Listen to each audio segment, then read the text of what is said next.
Hi. Okay. I'm so excited about today's video. We're talking about how to afford travel now. A lot of you say, well, I want to travel, but I have to pay off my student loan. I want to travel, but I have to pay off my credit cards. I have an expert who is going to talk to us today about affording travel today. Her name is Danielle Desir. She's not only an expert, but she's my accountability buddy. She's the reason that I have made so much progress in my own business in the last few weeks or months. And so I'm so excited for today's video. Hi, Danielle. Hey, Stephanie. Super excited to be on your show today. I'm so excited to have you here. I was a guest on Danielle's podcast months ago, but you haven't heard that. It's coming out. I already edited everything. It's done. Y'all haven't heard it yet. I'm like, Danielle, no, come on, TikTok. On, press play. Danielle is the host of the Thought Card podcast. She talks about travel and money. Okay, so Danielle, tell us first, why is travel so important to you? I think travel is so important to me because it really has helped me to open up my perspectives and to see the world in a different lens, as well as myself. I always say when I travel, I'm so appreciative for the gift of sight, because when you travel, you just see so many things. And I always say also that I grew up in the Bronx, and when you grow up in the Bronx, you're not really thinking about, climbing glaciers in Iceland and, climbing to the top of cliffs in Lisbon and doing all these unique things. So it has really just opened me up. And I also think that travel has made me really more creative. Since traveling, I've written a blog, I create content online, I started a podcast, I write books. So these would not have been possible if travel wasn't a big part of my life. And where did that come from? Have you always traveled? I know your family is from Haiti. Yes. So you guys went back and forth sometimes, and yeah. So I grew up going to Haiti every single summer. I did not miss one summer when I was growing up. That was my experience with travel. Now, by the time I got to high school, travel became uncool because I wanted to hang out with my friends and I wanted to make some money, and travel was taking me away from my day-to-day life here in the States. So I gave it up. But at the same time, by the time I became young adult in college, I was feeling the effects of that. I wanted to start to travel, go on spring break with my friends, but I couldn't afford it. So that's really how I always say I know what it feels like to take travel for granted, and also how to really appreciate travel, because I know what it's like to miss out on a lot of opportunities to do it. Mm-hmm. And you missed out sometimes because of the money. I always tell people that I don't want money to be the reason that you don't travel. If this is whatever your dream is, I don't want money to be the reason. And so we both talk a lot about how to afford it. Yes. Yes. Time and money are the biggest things that people say that hold them back from traveling. And on my platform, I really try to debunk the travel component. I do have a full-time job, so definitely time is limited, of course. But I've always say that if you're creative, if you find creative ways to make something happen, you'll be surprised at how far you can go with just tweaking things a little bit and opening up yourself to different opportunities. That's right. You have to get creative and you have to ask people. Sometimes people are a little bit, if you see someone doing something, you can ask them, hey, how can I do this too? Sometimes we're a little bit secretive and we're a little bit, but Danielle's got a whole platform where she talks all about not only how she affords to travel, but how she affords to travel while she paid off a massive student loan debt. I'm gonna go ahead and call it massive. Yeah, it was massive. I was not making that kind of money in the beginning, so for sure. So you paid off $63,000 in student loan debt. Yes, in 4 years. In 4 years, and still traveled in the meantime. Yes, definitely still traveled in the meantime.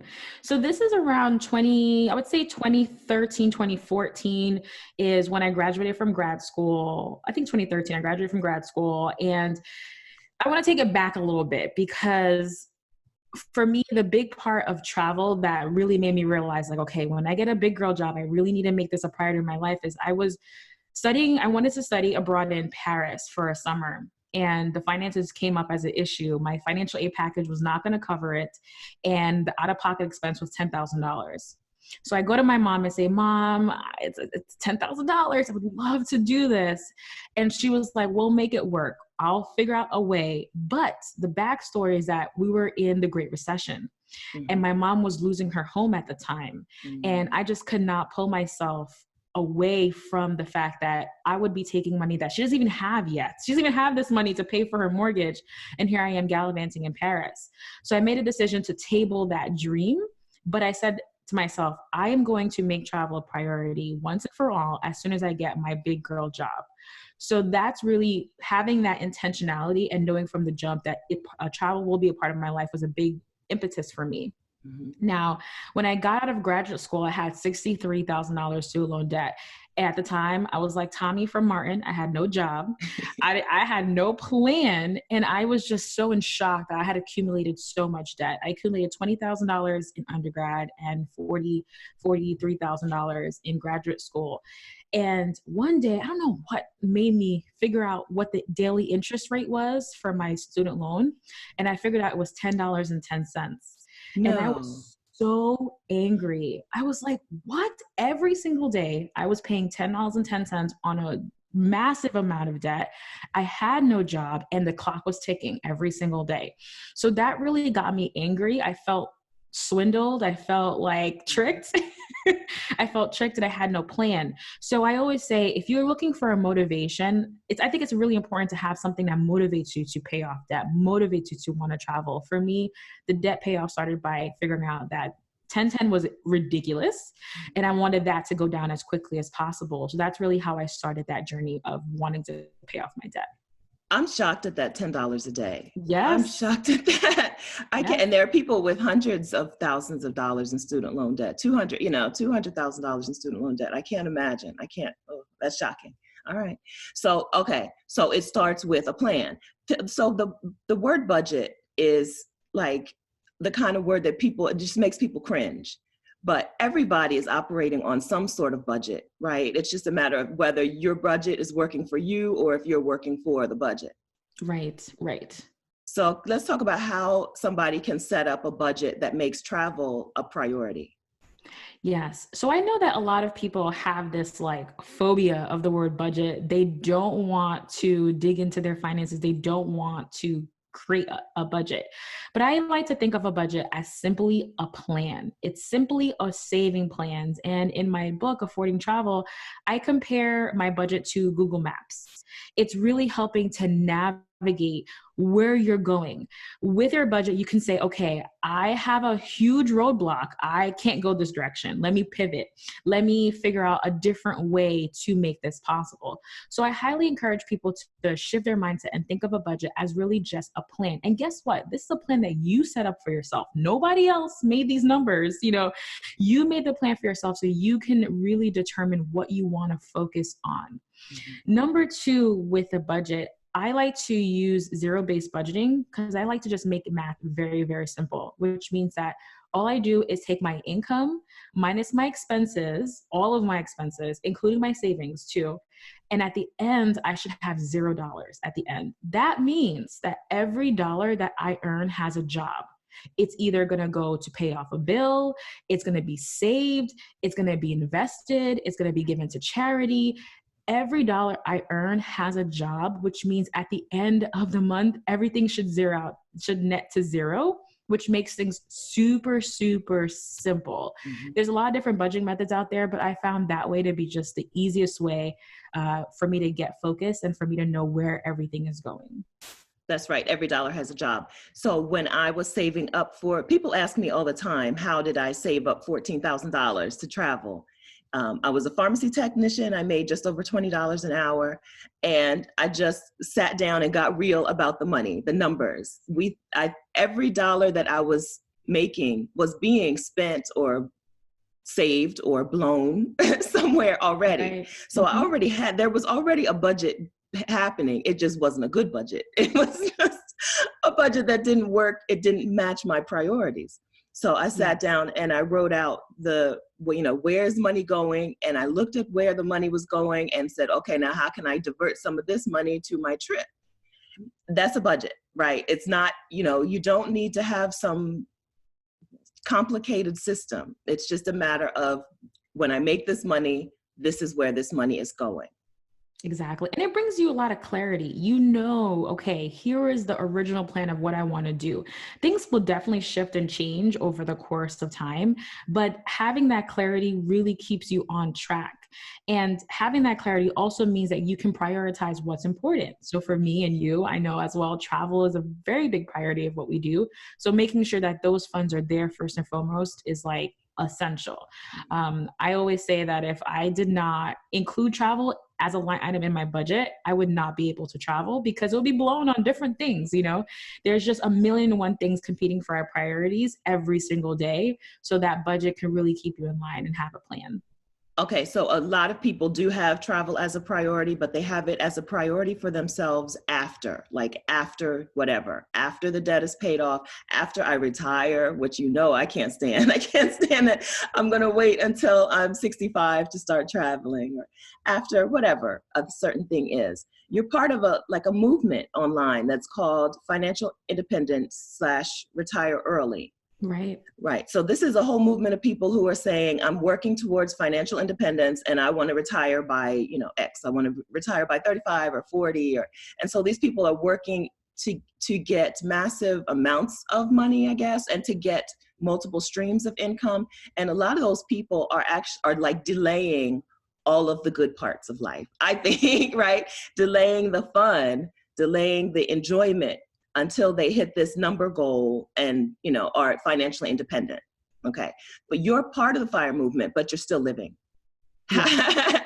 How have you managed to work towards financial independence and still do the things that are important to you today, enjoy life today, travel today?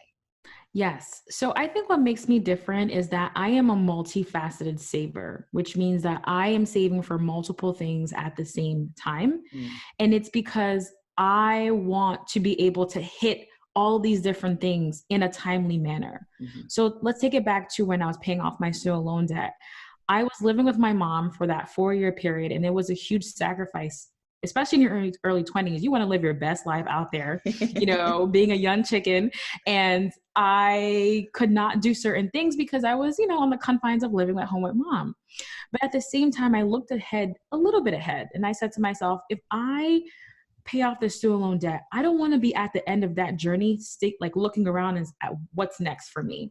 Because what happens when you're paying off debt, you get exhausted. It's fatiguing to really just be focusing on paying massive amounts of money towards this object or thing or whatever the case may be. So you'll get discouraged, you'll get tired. So I did not want to be at the end of that journey to start another journey. So instead, what I did, I said, I'm going to work on these 2 journeys at the same time, which means that there's a con to this strategy, which means that I could have paid off my debt a lot sooner. I could have saved up for a house a lot sooner, but because I'm working on 2 things at the same time, it's going to take you more time and you have to be okay with that. But for me, I wanted to pay off my debt and have that money for the house sitting there waiting for me. So when I'm ready to, done with one chapter, I could boom, hit another chapter. And that's just how I've always been. And even now I'm on a slow FIRE journey, which means that I'm slowly building wealth, slowly paying off my mortgage. And I'm not necessarily in a rush, but it is a priority for me. And I'm making sure that it's part of my financials. So I think being a multifaceted saver for me has really worked, and it has helped me to triage my life so that I'm not waiting for one thing to end and another thing to start, so that I just would get exhausted from just constantly having to be on a hamster wheel. So that has really helped me. One of the podcasts that really sparked my interest in the FIRE movement was the Fire Drill podcast. And that was with Jay from Millennial Boss. And she interviews a ton of different people who are showing you that everyone's financial journey and financial path looks different. There are people who can save 100% of their income and live off of one income. There are other people who have families. There are people who are single. Everyone has a story. So when I'm listening to people's story on this podcast or reading articles, I'm trying to figure out, is there anything in their story that I can replicate, that I can take and make it my own? I don't listen to people's stories and say, oh, that's not me. that is definitely not me. I listen to it and say, okay, what can I implement in my life? And that's how I've created this slow fire plan that's very individualized. I'm not copying anyone. I'm doing what I have to do on my pace, which has been really, really helpful. So in the meantime, you've been able to pay off the student loan debt, you've been able to buy a home, and you've gone to Iceland about 40,000 times. Yes, yes. How many times have you been to Iceland? I've been to Iceland 3 times. I'm hoping to go again in 2020. So fingers crossed. Really? Yeah. I'd like to go sometime. So I'm torn. I like road trips, and I'd like to go to Iceland sometime and do a road trip. I'd also like to not be cold. You should go in the summertime, spring or summer. Yes. But or fall. Yeah. How summer does it get there? Midnight sun, which means 24 hours of sunlight. But in terms of weather, I would still say like 50 degrees high. So it's not like, super, super hot, but I definitely think it's worth it. I think you'll go there and you'll really have a good time, especially if you love to go on road trips. Okay, so it's Jack. Yeah, your pictures look fantastic. Danielle also wrote a book on Iceland, a travel guide to Iceland for traveling Black women. Yes. I really appreciate the fact that you are talking money and travel. It's something that a lot of people just think, your priority is one or the other. In your book, you talk about the specifics of how to not just make it a priority, right? And not just say this is a priority, but to actually show it, to actually have your money reflect what that priority is. Yes. So when you're saving for these multiple goals at the same time, how do you differentiate? Like, do you separate the money? Are we talking about keeping the money in different pots? Yes. So one of the things that I implement in my saving strategy is having multiple bank accounts. And at this point, I have over 11 bank accounts. And that's because I've been very intentional with how I separate my money. I always say that I'm not the best with commingled funds. If my mortgage and my travel fund were in the same bank account, one of them would suffer. Either I would be houseless or I would be traveling the world and not caring too much about finances. So for me, it really helps that I separate all the things that either I forget all the time, like my cable bill gets its own bank account because I always seem to forget. And then cable hits me with the $10 late fee and I hate it, right? So either things that I forget or things that I want to track separately or savings goals. So a travel fund is simply just a separate bank account that you devote your travel savings to. And that means that when you're spending money on travel, you have a place to go and you don't have to worry about, okay, where is this money going to come from? Because you've been saving strategically all along. So I'm a really big advocate of having multiple bank accounts. You don't have to have as many as me, but I highly recommend definitely having at least a separate account devoted towards your travel savings. Okay, so in Danielle's book, Affording Travel, she does go into detail about the management of multiple bank accounts or multiple separate bank accounts. She gives us her faves, like her favorite banks to deal with. And so that the link to Affording Travel is in the description. If you're watching this real time because you're part of Notification Gang, you can pre-order her book today on Amazon. If you're not watching it when I first posted it, that's good. Welcome. It's ready. So you can purchase Affording Travel. The link is in the description. Okay. So I also want to talk to you about something that I didn't really know existed. There are micro investing apps where you don't have to be a pro at stock market stuff to start investing. Yes, there are tons of them out right now. And it's really helpful. And when we're talking about travel and money, I added that into the book because I was using that as a way for you to save a little bit extra. A lot of times you just want to save a little bit extra or have like a cushion so that you could maybe go on a tour and do something really fun.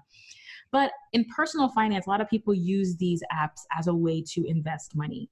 So there's a couple of them that I personally have used, including Acorns and Stash. So Acorn specifically is really great because it's a micro investing app, which means that it will take small sums of money directly from your bank account and invest that into different types of investment vehicles. And there's 5 presets, which is great because it's a great way for you to not have to think about putting money aside and investing it because it's automated for you. And then there are actually additional strategies that you can do where you can multiply it. So you could say, okay, increase the frequency of how much you take out. So you could really customize your investing plan. And I really like this because this is great for beginners. Like, you don't have to know what everything means, but it's a great way to start having the additional funds put aside so that you can start making some of these decisions. Now, Stash is another investing app that is great because it allows you to partially invest. Usually with investing apps, you have to buy a stock at full price. So let's say the Disney stock is, let's say $100. You would need $100 to start investing in a traditional app. But with an app like Stash, you could start investing with as little as $5. So they pretty much cut up this $100 stock of Disney into small little bits and pieces, and you can buy partial shares of stock. So this is a great way for you to start getting into investing without committing so much money. If you have $5, you can start today.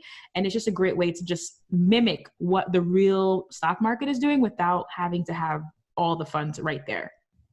Yeah, these are incredible. When I first heard of like the Bank of America app where you could roll over your change, keep the, I don't remember what it was called. I was like, oh, that's not going to amount to anything. And then people were like tweeting, I have $4,000 in my account just from keeping the change. So this is like an extension of that, where you don't feel the impact of the money coming out until you open up that statement. And it's right there. Exactly. And in the book, I even share some stories of some of my financially savvy traveler friends who have saved thousands of dollars, and they're able to use that extra money to maybe do something a little extra on their trip. So again, this is another creative way that you could put money aside so that you can afford to travel more. Yeah. Because that's all it's about. It's about finding different solutions. Like you said, there's no one path. You find your solutions, you work your solutions, you adjust as you go along. Exactly. Right. So I mentioned that I will be a guest on Danielle's podcast at some point. Do you want to tell us what's coming up for this season on your podcast? Yeah, sure. So I take seasonal breaks, and during the time I take seasonal breaks, that's actually when I do other things like create books and other interesting things and potentially launch a YouTube channel. So that's definitely to come, hopefully sometime soon. Yes. But season 3 is going to be really unique because I'm sharing behind the scenes of my trip to China. So episode 1 will be all about climbing the Great Wall live, and you'll hear us live on the Great Wall of China. The next episode will be all about our recap of our trip and some of the tips and recommendations for China. And then we really switch gears. I'm going to be interviewing Stephanie all about how she planned her grown-up gap year and saved, over $14,000 in a year. So that was really interesting, as well as other people who have found creative ways to be financially independent while running blogs and while finding creative avenues. So it's a nice mix of live, while we're traveling, exploring that, as well as interviewing people and finding how they're finding ways to travel the world. That's great. The Thought Card Podcast is the name of the podcast. Of course, the link is in the description. Go ahead and subscribe to the podcast now so that you don't have to miss it, so that you don't have to wait for the episodes to come out. You'll get the announcement as soon as the episodes are out. Yes. Danielle, you've now turned what was some information in your head into an actual physical product, into an actual book that people can buy and read on their own. Do you feel like this was worth the time?